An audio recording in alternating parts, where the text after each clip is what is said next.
It was an off night for the Umbilical Brothers, though you couldn't tell that from the audience reaction. Their new show, The Distraction, is easily their most technically complicated and daunting yet. It is also ceaselessly funny, and the crowd at the Fairfax Theatre on Friday night ate it up with relish. In a significant shift away from their signature style of visual mime-like comedy, Shane Dundas and David Collins have incorporated a cascade of green screen visual effects into their new show, which recently took out the Best Comedy Show award at the Adelaide Fringe Festival. The show's demanding format has the guys rushing between two carefully placed cameras, where they perform with props in front of green screens on the stage, while their tech whiz, Doug Baynes, marries their antics with hurriedly composed images that are projected onto the giant camera feed above. The show is full of ingenuity, originality, energy, and dashes of conceptual daring, and the Friday night audience appeared to respond to every single beat. Yet the following day, Dundas and Collins were tearing strips off the show, how it didn't quite connect, and how it felt mechanical. Perhaps it's a case of performers getting so good at what they do that they've become hyper self-critical. It's certainly not a case of false modesty. They were kind enough to take some time out to talk about the show specifically and about comedy in general. This is a very honest and upfront chat. Now please excuse the few audio gongs at the very beginning of the interview. They clear up once we get going. Please enjoy. And may I say congratulations. It was an absolute knockout. Oh. Fantastic. Congratulations. Thanks. I didn't like last night at all. You didn't like last night? No. Are you making a joke? No. I've now got this recording, so Sure. you're saying that you didn't like last night's show? No. Why not? Because it just wasn't. I didn't kind of feel connected to anything. I didn't feel connected to the audience. We worked so hard getting technically the night before it was technically broken, the show, but because it was technically broken, we had to explain the beginning of the show to the audience instead of doing it, and it sort of got the audience on our side very, very easily, and that was just fabulous. And then we spent all day and all evening sort of technically fixing the show, and so technically the show was good, but it didn't have a warmth or I think connection to it. Yeah, like on the second night, there's the danger of second night blues in any theatre show, but I don't think that was really the case then. It was us just trying to do it right and hoping the tech worked right on the second night. And so that slightly takes you out of what you're doing. Yes, it was very mechanical. It was a very mechanical show. So it was more a case of trying to execute all the things we wanted to execute, as opposed to the show singing, where it just sits there and you can play with it more. There was less playing on the second night. The show was floating, it wasn't surfing. Well, I hate to start an interview with an argument, but I thought the show was outstanding. Well, you've got no idea. But that's the important thing, that you on the other side think it was great. That's what counts. You know the classic performers joke. Actually, I've heard it for comics as well. Guy at a bar, woman comes up and says, "I saw your show on Wednesday. Don't say another word. I just want to be with you now. I just want to get naked with you right now." And he says, "Did you see the matinee or the evening performance?" So, who knows? I've done average shows before, and then I've looked at them and gone, it actually wasn't too bad. You can be very distracted by trying to do something right to the point where you don't have an objective. You can't form an objective opinion about what you're doing. Definitely, from the reaction of the audience, the last night was nowhere near as large as the night before which was our preview. We've never done a preview before. Why did he? I think I had to fill for 5 minutes or something. No, it was like 20. It was 20 minutes. It was quite a while. It was at the beginning of the show. Sure. I fast forwarded 20 minutes to us when we stopped talking. Oh my goodness! It was a long time. Are you guys like hyper self-critical or something? Do you talk to members of the show or people on the crew about what the reaction was like? Oh, no, the crew would know. The crew would know that it was a smaller reaction than the night before, absolutely. I think we also have high expectations. We know what a Friday night can bring. Friday night show has that certain energy. Everyone's gotten to the end of their week. They're ready to release on Friday night. So usually Fridays, unless you're in some countries where it doesn't, for some reason, doesn't work that way, Friday nights are usually great. And that last night was okay, but we know what it can be. We know what it can be. So that's not even an average show. That to me was a below average show for this show, without a doubt. I wouldn't be happy if that was an average show. You're saying last night was a below average show. Definitely, yeah. It was outstanding. If what we saw was a below average show, within 5 minutes I was thinking, this is just ingenious. This is just so brilliantly conceived. Well, it is. I agree. Yeah. With you. And you seemed to hit every single comedy beat. You were getting great reactions from the audience. Yeah, I think. But as Shane says, I think it was more mechanical for us. It was we were hitting the beats, but we weren't surfing the beats. You know, we weren't fluid within the beats. They were actually beats, doom doom doom, instead of. Okay. We were a Steinway instead of a Bosendorfer. So, what is it like when you're performing a show and you realise during the performance that it's not clicking the way you want it to click? When you think it's not clicking the way you want it to click, I think you double down on trying to execute it well. But for me, I have to remind myself that the joy part is really crucial. That you're supposed to have a good time because the audience knows that. They feel that. They feel the joy. So, got to try and get into that mode. Yeah, you can try and if you could try not to spend the whole show trying to find the show, then that's a good show. But there has been a few shows where all I've been doing is just trying to find the show, or trying to find my rhythm, or trying to find. It's not easy with this show because it's so technical, and there's a gatekeeper, if you will, to the flow, which is the special effects and the operation of the special effects.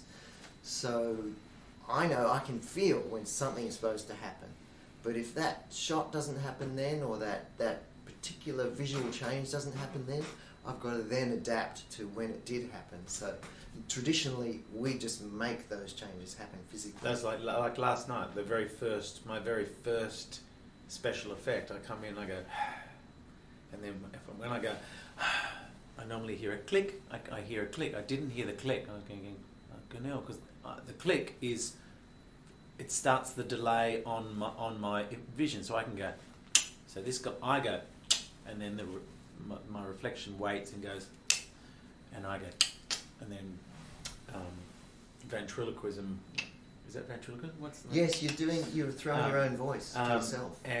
But the thing did. But he only clicked halfway through the thing, and so it stuffed up the effect. And then that kind of. And I went, well, okay. Doug's not really with it tonight. Oh my God, that's the first effect. And then the second effect didn't happen as well. The second effect, when I look back, I want to look back as a mirror, and that didn't happen. And it was just going, oh no. Yeah. You don't want your other little man in your head to start operating. The second little man who goes, oh, is this working okay? You don't want that person to be distracting you. You just want to be totally sitting in the performance. But what does this show represent in terms of the evolution of the Umbilical Brothers?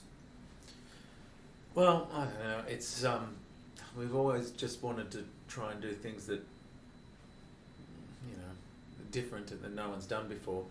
But I think we may have gone too far with this one because we still haven't worked out how to do it. And I mean, technically, we like Doug, who's brilliant, but he had to learn the program to do it. And we've been asking everybody to help us with the setup, the technical setup of the show, and I'm talking big picture, like people who do Beyonce, I got in contact with, we toured with Robin Williams around, and so we got into contact, and they were a great help, trying to reduce latency, which is lag. When we do something on stage, then it's the image does it a bit later, trying to reduce that, and just it's been absolutely, and we haven't had to shoulder a lot of that pain. It's been Doug that's been, but still, it's very, very technically difficult, and so many parts during the show. I want to stop and just say to the audience, you have no idea how hard that was. Yeah.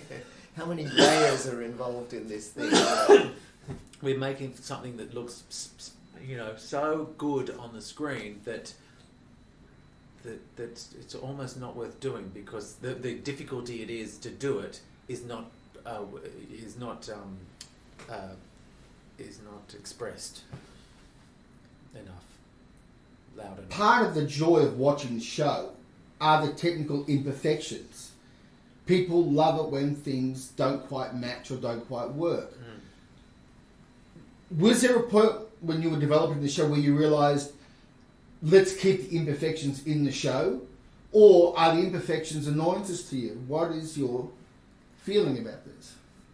It's very much a part of the show. The desperation of trying to execute these things and just get there in time before the thing comes up on screen. That's part of the comedy and part of the idea of the distraction. What are you going to look at? You're going to look at the TV show, or you're going to look at the crazy people trying to execute it and get to the screen position just in time. And yeah, there are problems, and you're right, the audience does like to see things go wrong, and they like to see you rescue the situation. And things will always go wrong.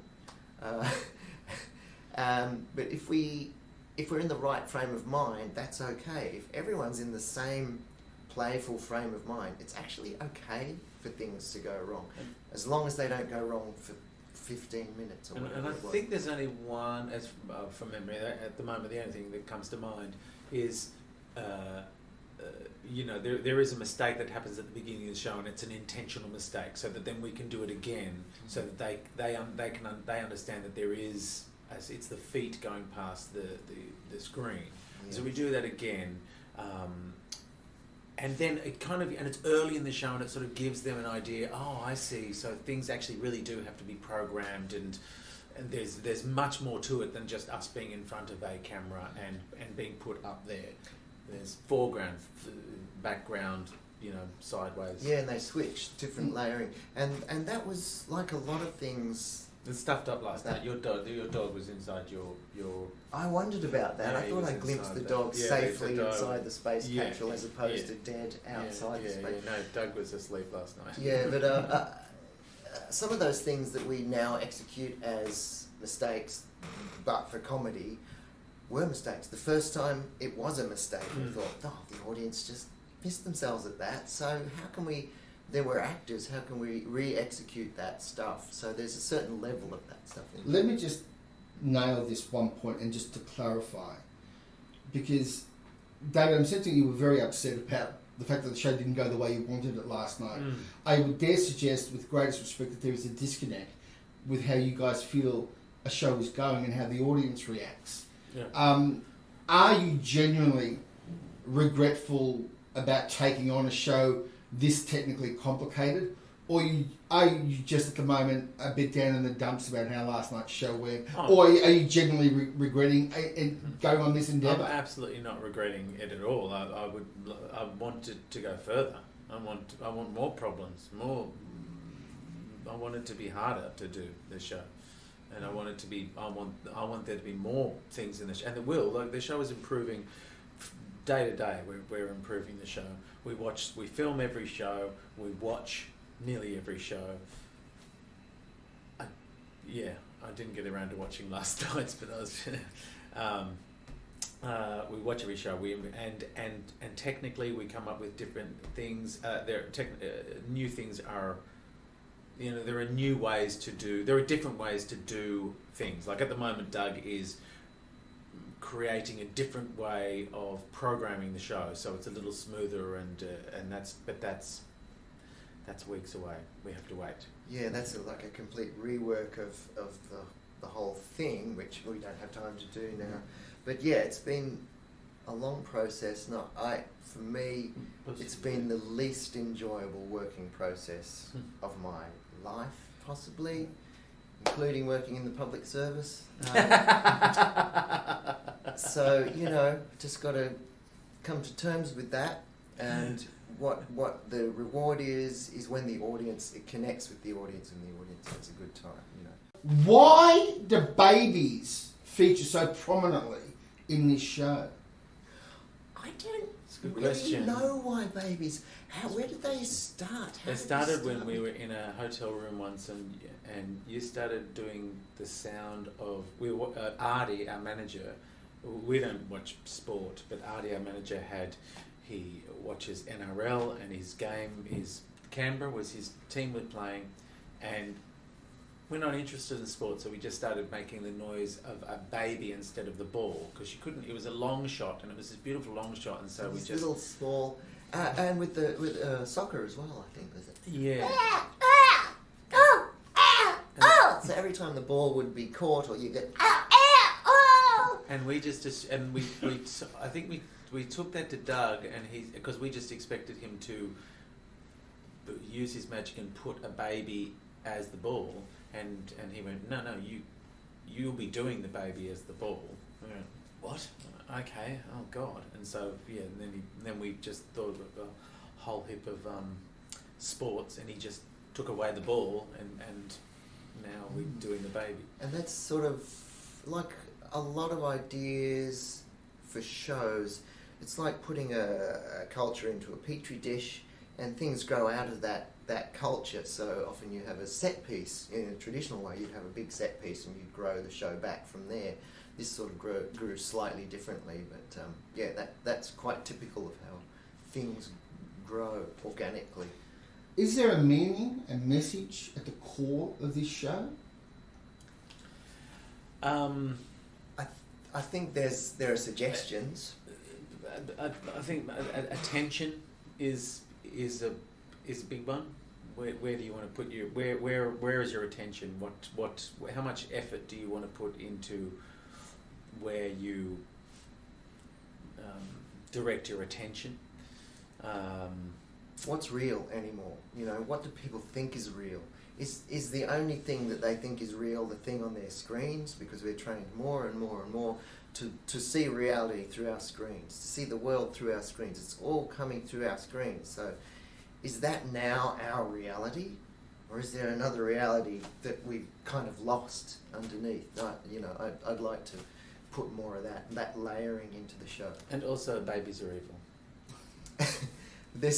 There was a notion that, that babies are treated in very rough ways throughout the show and portrayed in very strange ways throughout the show. And so the large baby at the end, I don't really want to give away too much, but that baby is baby retribution, really. And it's kind of, to me, it's taking revenge on us for how we've portrayed babies. So there's some kind of extra layering going on. And there. Also, the world in general, and how the world has turned out. Well, the videos you watch, the dogs and the cats and all these creatures, and we sort of laugh. We're in a blasé frame of mind. We just laugh at things being mistreated all the time for our entertainment now. I mean, that's just the world. I think that originally the idea was we started with the NBN, and it was the National Bear Network, and bears they were heavy in the show. Bears. Is there any bear? Oh no, you danced with some bears. There's a couple of bears. That's the only remnant of the original idea. But the original idea was these bears, and the bears were all about babies. Like they just wanted to collect babies, and you had to deliver them babies, and it was their network that was putting out anti-baby propaganda. Yeah. So these babies were being portrayed in negative ways, like the Jaws baby. Yeah. And then you'd see, and then you actually, even in the first couple of workshops we had, Shane and I having conversations about, one of us wasn't sure about all the propaganda about, thought it was propaganda about babies, and the other was going, no, mate, just have another baby juice. I'm not sure if we should be drinking baby juice. And it was kind of, it went like that. That's where the babies sort of started. And then the bears disappeared, but the babies remained. How long have you guys been doing this now? 30 years. This year, 30 years. Professionally. Last month. And how much longer will this go on? Months. I mean, it's about 29 and a half years longer than we would have expected to be doing something like this. It started as a joke in acting school, this kind of stuff. And You hit him or he hit you? He hit me a couple of times. I broke his nose. in a hit dance each other. class. Yeah. Yeah. Well, why do you do it? Hit each other? No, why do you do it? Hey? Why do you do it? 30 years? 30 years. It's a pretty good occupation, travelling the world and making people laugh. It must be points in heaven, making so many people laugh. And so many people of different ethnicities. And I was just stopped on the street just then by somebody who saw the show on the preview night, actually, and they had a heavily autistic son in the middle of them, and the son just looked like his head was going to explode when he saw me. And I guess that's a pretty good reason. It's really great. The endorphins you can give people. You get people who are having various kinds of lives. Some of them really crap lives, and the end of the show, they're feeling good. I mean, what's better than that? You're all in the moment. This thing of being in the moment, it's very hard to achieve at the moment, and it's hard for me to achieve. I'm always thinking about the future, the past, whatever. But I'm in the moment on stage. It's good for me, and if everyone's in the same moment, it's fantastic. Do you guys believe in a comedy god? Well, I did thank the comedy gods the other night, and was it preview? I went to blow somebody's head up in the audience, and they were on the phone. Thank you, comedy gods. So yeah, I think there's more than one, as David said, gods, and some of them have a darker sense of humour than others. There are gentle comedy gods that hand you lovely, sweet things, and there are other comedy gods that hand you dark and edgy things. Is the human race losing its sense of humour? Let's hope not. I don't think so. I mean, unless you've been to Belgium recently. Yes, the Belgians are. They're very contained people. They don't want to spoil the show by laughing out loud. I met someone else last night. We were talking about and they said Belgium was the only crowd that they don't want to perform to. Yeah, they're very straight-faced, and then at the end of the show, they'll stand up and give you a roaring standing ovation. So apparently they did have a good time, but during the show, you couldn't feed off that energy that everyone normally feeds off with comedy. It's really interesting.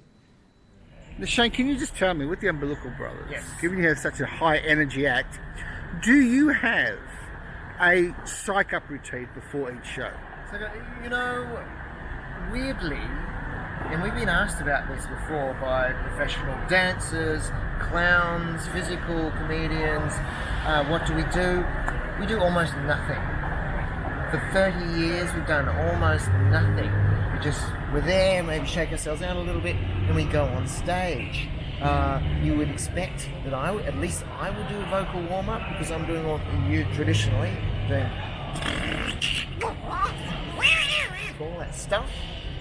Nothing. I've done nothing. It's very unprofessional. I wouldn't recommend it, although it has worked for us. But having said that, at my age, I'm feeling pain in my neck right now.